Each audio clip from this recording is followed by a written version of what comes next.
You're not going to keep a mortgage for 50 years, but here's what's going to happen in the 9 years that you do keep that mortgage. Now, you've probably heard in the news the past few days that President Trump has come out in favor of having a 50-year mortgage. So that has sparked a ton of debate on, is a 50-year mortgage the answer to affordability for housing here in America? Okay. And my answer to you is going to be a 50-year mortgage is a short-term solution for affordability. Will it make the monthly payment lower? Absolutely. You're stretching that balance out over 20 additional years. But the downside to this 50-year mortgage is going to be the equity. Most people are not going to stay in a home 30 years. They're not going to stay in a home 50 years.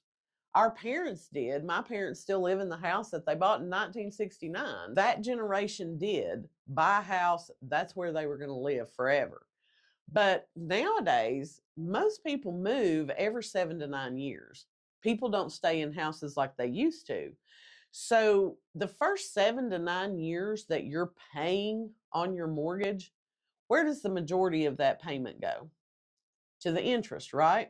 If you are now stretching that out over 50 years, you're really not going to be paying anything towards the principal balance. And so what that translates to is you're not building equity in your house.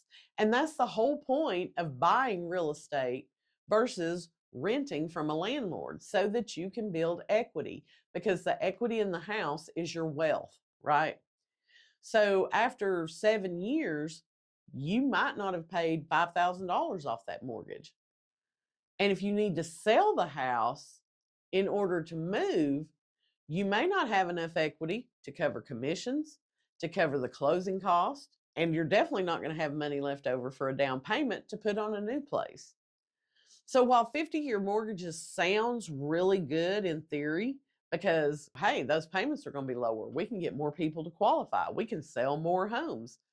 Well, the problem is they're not going to be able to ever sell that house. They're going to be trapped in it, and you would have to see short sales happen again, because they're not going to be building equity in that home.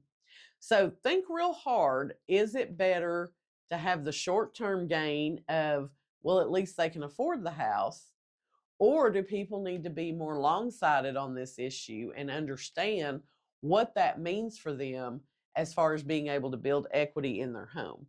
As a realtor, my job isn't just to be able to get someone into the home, it's to be able to help them build wealth by using real estate. And I just don't see this as a valid option.